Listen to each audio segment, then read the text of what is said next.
Velocity money.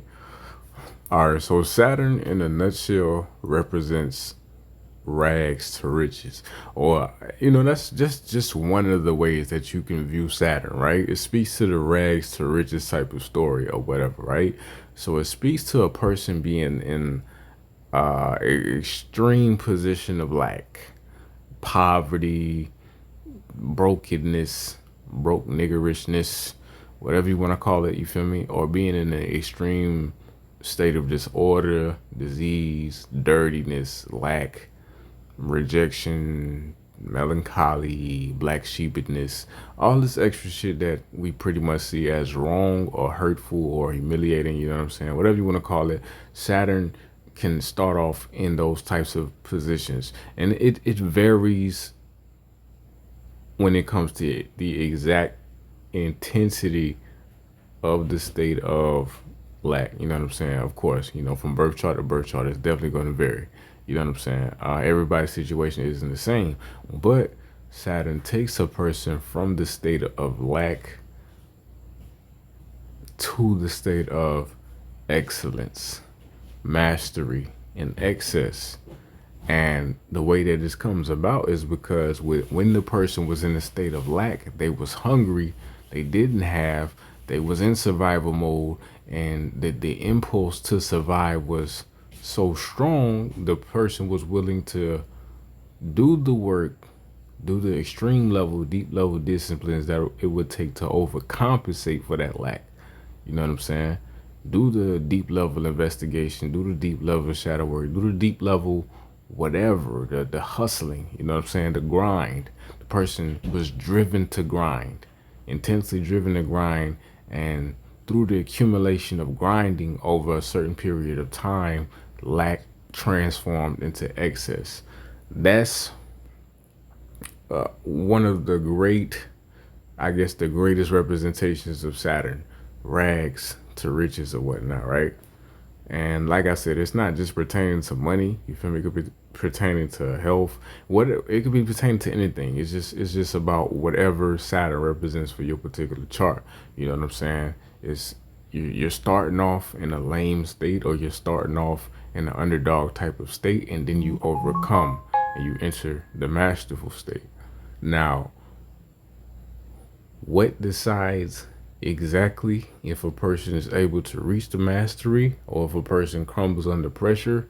It depends upon the state and the condition of the Saturn itself within the chart. You know what I'm saying? So, one way that things can turn out is, you know what I'm saying, a person could work, doing discipline and survival mode and pressure and all of these different things, but it can seem that the weight of Saturn just gets heavier, and more pressure is added or whatever, and the person can pretty much, become a slave of some sort or whatever you want to call it or whatnot, right? Doesn't have to happen, but it's reality. It happens sometimes in some people's life, right? Now, another way that Saturn could turn out, the person could do half of the work or give 50% of the effort, right? But because they knew exactly where to place the effort, they get four times the return, or 400% return, right? So they only put in half the effort,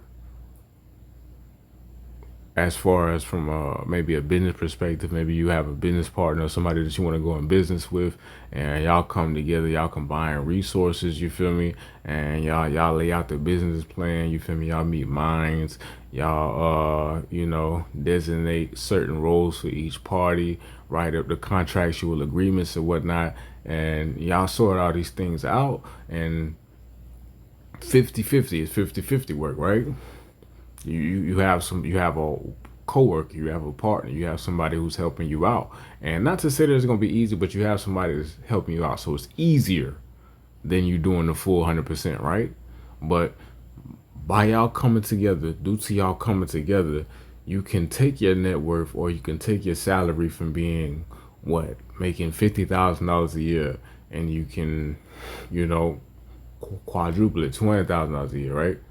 Or $1 million a year, right? You feel me? It just increase it exponentially due to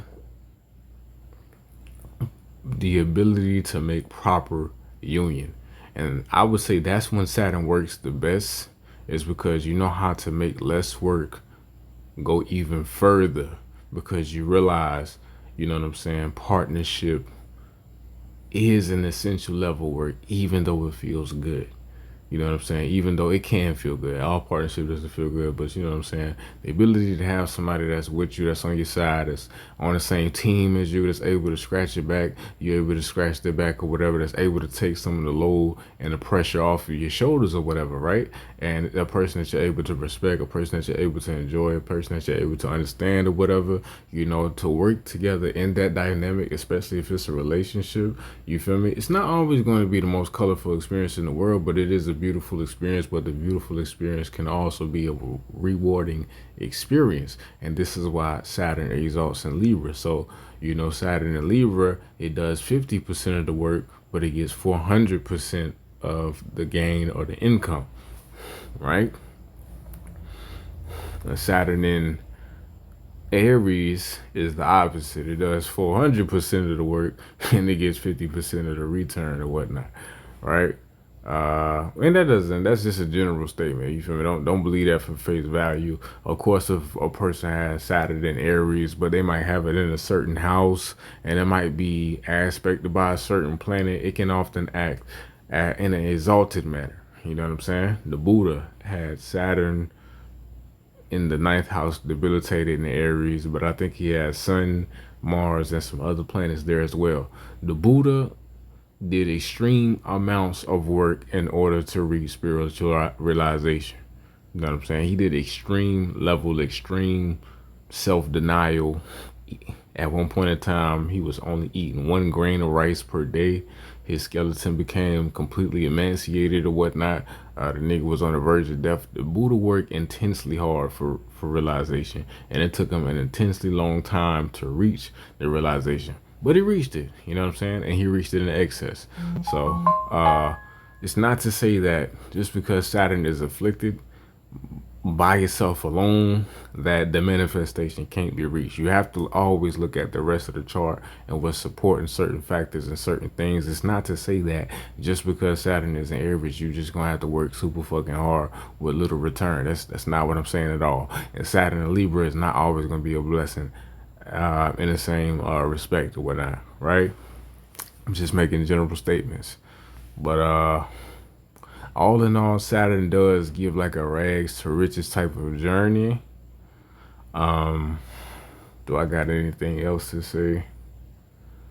That's all I gotta say. Will I say?